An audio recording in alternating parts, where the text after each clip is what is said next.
Sa aking minamahal na mga kalalawigan, ilang araw na lang at Pasko na naman. Awit nga ng mga nangangaroling, malamig ang simoy ng hangin, may saya ang bawat damdamin. At ang kasiyahang ito ay mula sa pusong may pagmamahal, pasasalamat at pag-asa.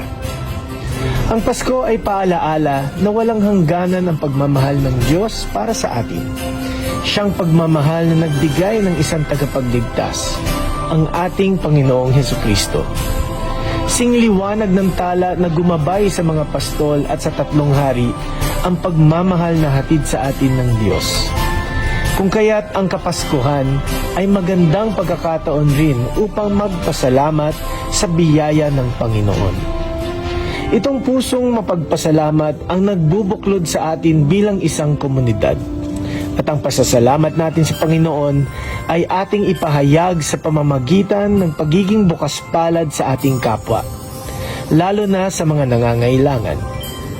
Para sa inyong lingkod, ang malasakit sa ating kapwa ay pagpapahalaga sa biyaya na nagmula sa Diyos. Ito po ang pag-uusbungan ng pag-asa na magtatawid sa atin sa bawat pagsubok na maaaring harapin. Naway sa panahong ito ng kasiyahan, huwag nating iwawaglit ang tunay na diwa ng Kapaskuhan. Tangan ang pagmamahal, pasasalamat at pag-asa, aking dalangin na magpatuloy ang ating pagkakaisa bilang mga Marinduqueño at bilang isang sambayanang Pilipino.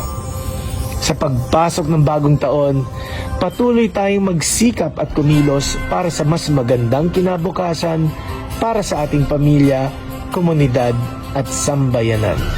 Mula sa aking pamilya, isang mapagpalang Pasko na puno ng pag-asa at matagumpay na bagong taon sa inyong lahat.